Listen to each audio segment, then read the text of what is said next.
The Supreme Court deals a blow to the Electoral and Boundaries Commission over its exclusion of 4 non-nationals from the voters list. That's our top story in our Barbados Today morning news update for Tuesday, February the 27th. I'm Emmanuel Joseph. Thanks for joining us. The High Court has ruled that all Commonwealth citizens who meet the requirements under the Representation of the Peoples Act have a right to vote in Barbados. Chief Justice Sir Marson Gibson handed down the decision yesterday afternoon as 4 non-nationals who have been living here for over a decade legally challenged the exclusion from the country's voters list. Central Bank Governor Cleviston Haynes is recommending a review of government's policy that relates to doing business in Barbados. Haynes also warned the Frontier Stewart administration not to ignore the private sector's criticisms that there's inefficient bureaucracy in its business facilitation process. We need therefore to review existing policies and explore the potential for accelerating the use of technology in the quest for faster delivery of services. Moreover, we must be responsive to requests, queries, applications, etc., so as to ensure timely service delivery. Speaking at the same event, former Barbados Ambassador to CARICOM Robert Bobby Morris called on the authorities to return to the measurement of productivity and its reporting. He said that unless productivity can be measured, the country will be going nowhere. I used to be very happy to come here and to see Mr. Sobers giving data on the meso-economic level, all of the different sectors of the economy, what was happening in construction, etc., etc. That is missing. Get it back. I do assure you that unless you're measuring, you don't know where you're going in terms of productivity. That is fundamentally important.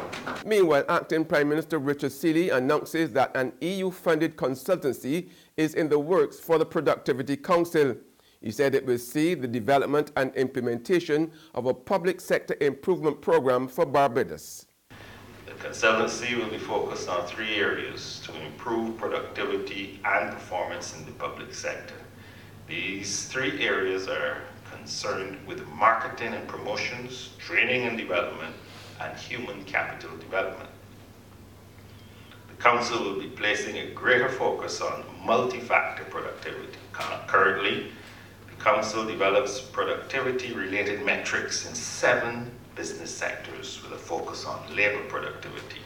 It intends, however, to offer the business community added value through the development of multi-factor productivity metrics. There's regional and international news after this short break.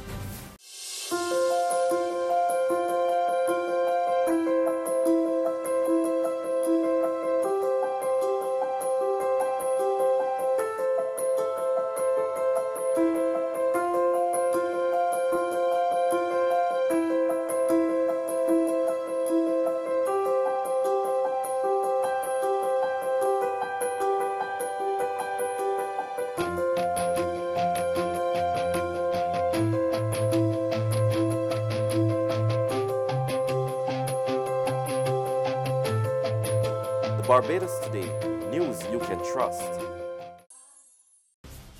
Welcome back with news from the region now. Barbudans will have to pay for the trip to Antigua to vote in the country's general election on March the 21st.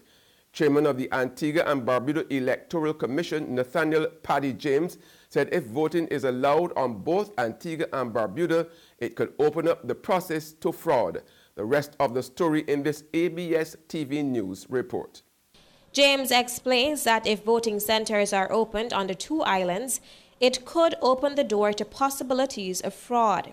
He says if they were to conduct polling in both Antigua and Barbuda, one person can vote on the mainland early in the morning and then travel to Barbuda to vote again later in the evening. Be fair and reasonable and understand here.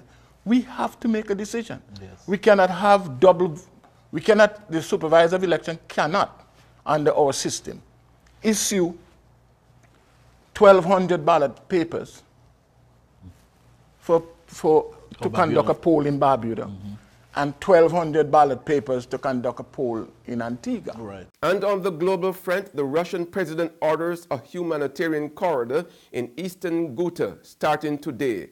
We have more in this Euronews report.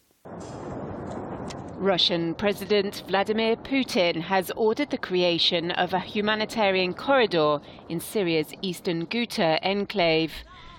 The rebel-held area has been under intense bombardment by Syrian government forces for several days. At the weekend, the UN Security Council voted unanimously for a month-long ceasefire. The violence has continued unabated, however, with tens of civilians reported killed since then. President Assad's regime is backed by the Russians, who have the power to enforce the ceasefire, which will be in place between 9 a.m. and 2 p.m. each day. And that's news, but for the very latest, visit our website at www.barbadostoday.bb. You can also subscribe to our e-paper, email updates, or like us on Facebook. We are also on Izumi Media in bus terminals, as well as screenplay at supermarkets and gas stations near you. You can also hear us on Mix 96.9 FM. I'm Emmanuel Joseph. Have a fantastic day.